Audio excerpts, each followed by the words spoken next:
Coucou les amis et bienvenue sur ma chaîne It's Just Kiki. Aujourd'hui je vous retrouve avec une nouvelle vidéo qui va être une story time. Vous savez comment ça se passe. Mais avant d'entrer dans le vif du sujet, j'aimerais d'abord souhaiter la bienvenue aux nouveaux et bon retour aux anciens. Avant de commencer la story time, j'aimerais également, vous connaissez la chanson, vous demander de vous abonner à ma chaîne, de cliquer sur la cloche, de liker la vidéo, de commenter la vidéo et également de me suivre sur mes réseaux sociaux. Le lien de mon Twitter sera en barre d'infos, mais mon Instagram, je le mets juste là. Et donc voilà, on peut go straight into the video.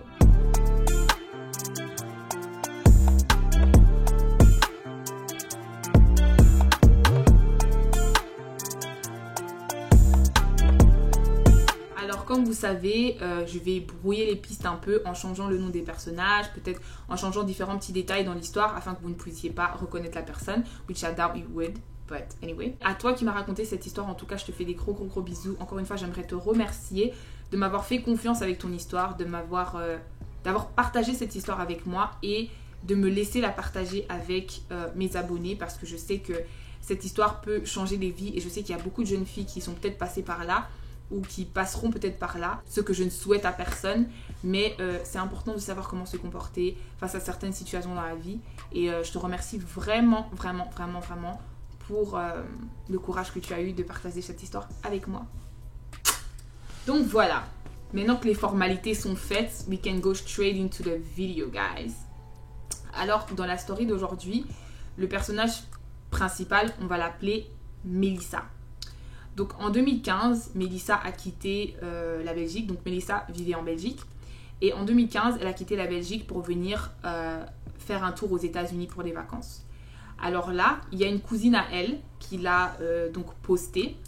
Et il y a un ami à sa cousine qui a donc vu sa photo sur le profil de sa cousine et qui a dit, en tout cas, tu dois absolument me mettre en contact avec Melissa parce qu'elle est trop belle. En gros, put me in contact with this girl. I want to be her friend. Et donc alors, la cousine a donc demandé la permission à Melissa et a ensuite passé le contact au gars, qu'on va donc appeler pour cette histoire Joël. Retenez bien, donc Melissa et Joël. Joël habitait aussi à l'étranger, mais il était en plein déménagement vers les États-Unis parce qu'il venait de finir la 6e secondaire.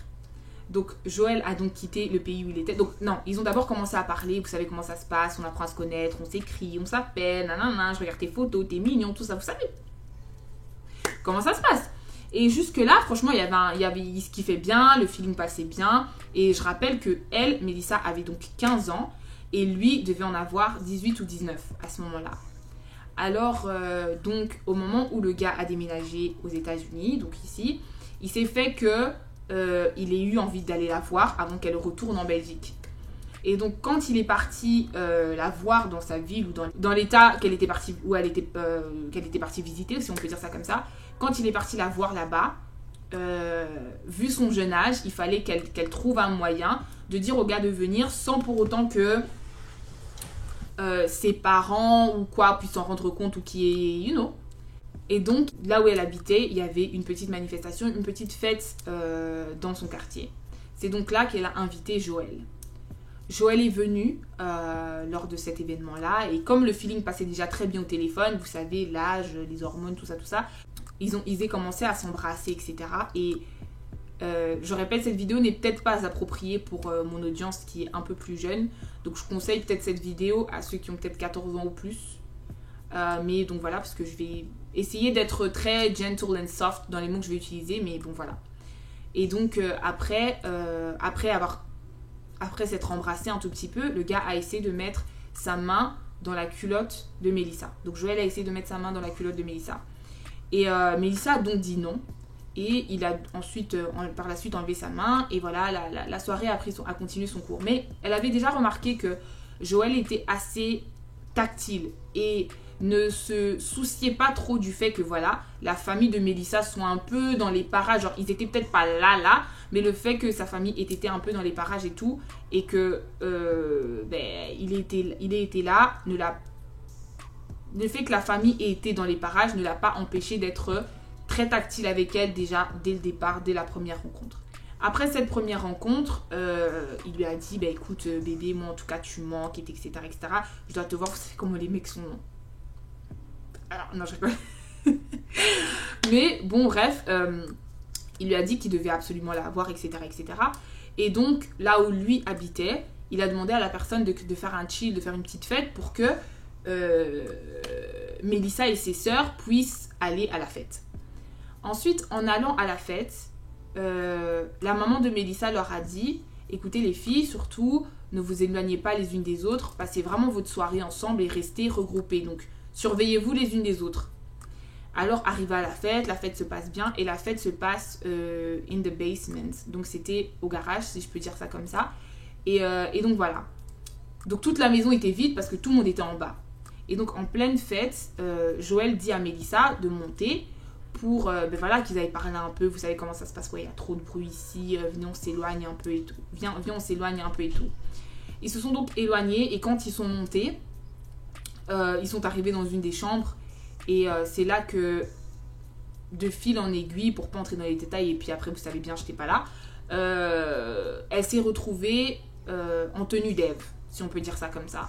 Et c'est à ce moment-là qu'elle s'est réalisée que, ok, les choses allaient un peu trop vite ou que les choses étaient en train d'aller trop loin and out of control. Au moment où il a essayé de passer à l'acte, elle lui a dit, écoute, non, je préfère qu'on s'arrête là, je suis pas très confortable, j'ai pas envie qu'on fasse ça, c'est un déshonneur pour ma famille, moi j'ai envie de me marier vierge, etc., etc.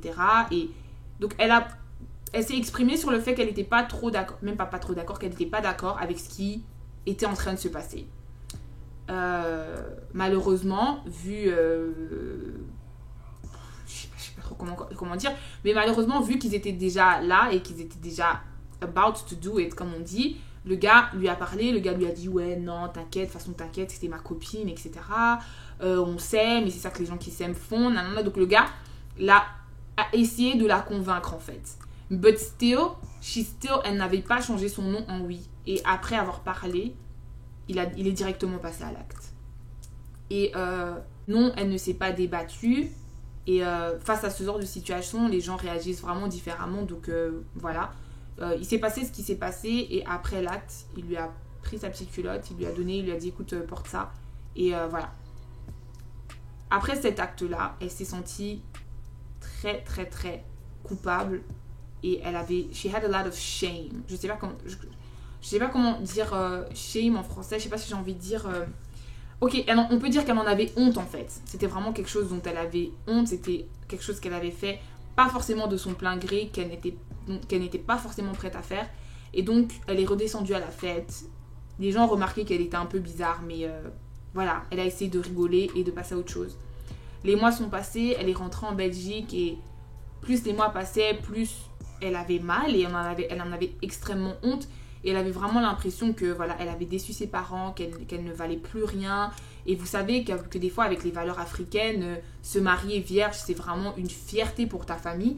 Et te marier non vierge, c'est comme avoir tapé la honte à sa famille, presque, si je peux dire ça comme ça.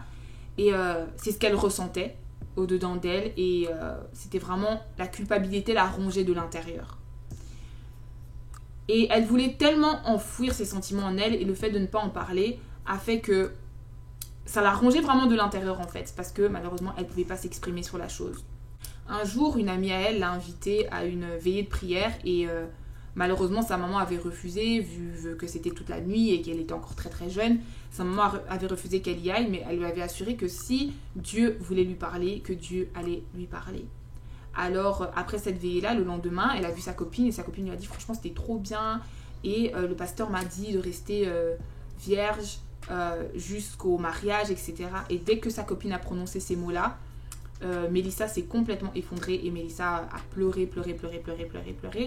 Et ensuite a expliqué à sa copine ce qui s'était passé. Et c'était la première fois qu'elle en parlait ouvertement. Et c'était aussi la première fois qu'elle pouvait pleurer sur l'épaule de quelqu'un en fait. C'est une chose pour laquelle elle pleurait en fait tous les soirs en fait. Donc elle pleurait tous les soirs sur son coussin, etc. Et personne autour d'elle ne savait qu'en fait elle traversait une telle situation. Voilà. Et personne ne pouvait aussi s'imaginer qu'elle traversait une telle situation. Alors après avoir parlé à sa copine, ça l'a soulagée d'un poids déjà. Et ensuite elle a été convaincue d'aller parler à ce pasteur-là qui l'a par la suite aidé et qui a prié avec elle. Et après avoir prié avec elle, ce pasteur lui a dit qu'écoute, pardonne-toi et sache que Dieu aussi t'a pardonné. Et c'est à partir de ce moment-là qu'elle a petit à petit pu commencer à remonter la pente et qu'elle a pu reprendre confiance en elle, qu'elle a pu de nouveau savoir que Dieu l'aimait et que Dieu n'allait pas la condamner à vie pour cet acte. Et les années sont passées, Joël en question a essayé à maintes reprises de reprendre contact avec elle, aller jusqu'à lui dire que si elle voulait, que si elle était prête, il était prêt à l'épouser, que quand il était plus jeune, il était jeune et naïf, et que voilà, il savait qu'il avait perdu une bonne femme et que c'était vraiment une très bonne femme, bonne femme à 15 ans, mais qu'il avait perdu une bonne fille si on veut, et que voilà, il voulait absolument se remettre avec elle et tout ça. Mais elle a toujours refusé et elle a toujours tenu tête.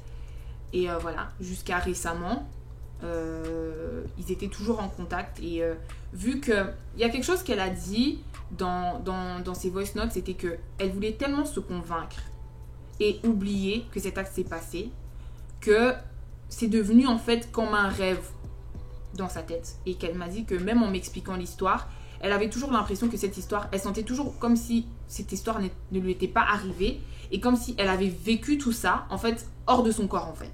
Et il y a beaucoup de gens qui vivent des expériences traumatisantes qui ensuite enfouissent ça quelque part au-dedans d'eux et donc ne font pas face à ce qui s'est réellement passé. Et c'était son cas jusqu'à des années plus tard où elle a pu enfin deal with what had happened to her. Et alors aujourd'hui où elle en est dans sa vie, elle va à l'école, elle s'est entièrement pardonnée et Dieu merci pour cette histoire. Je vais pas dire c'est une histoire qui finit bien, après elle est encore en pleine vie, elle est encore jeune, elle est encore en train d'apprendre à se connaître, elle est encore en train de grandir et je remercie vraiment Dieu parce que de savoir que elle va bien et qu'elle peut aujourd'hui en parler, peut-être pas ouvertement, elle va pas venir sur ma chaîne peut-être expliquer son histoire, mais qu'elle ait eu le cœur de partager cette histoire avec vous et moi, et que par la suite je puisse donner mon avis ou donner des conseils par rapport par rapport à cette histoire. Alors je l'ai vraiment résumé parce que je sais que des fois mes histoires tirent en longueur et qu'il y a des gens qui se plaignent que je parle trop. Alors j'ai pas trop voulu entrer en détail, mais en tout cas les places au conseil à this point. Les choses qui m'ont vraiment marqué dans cette histoire, c'est que tout d'abord, la première étape lorsqu'il s'agit de se pardonner ou de guérir d'une chose, c'est reconnaître que quelque chose ne va pas bien, c'est reconnaître une maladie.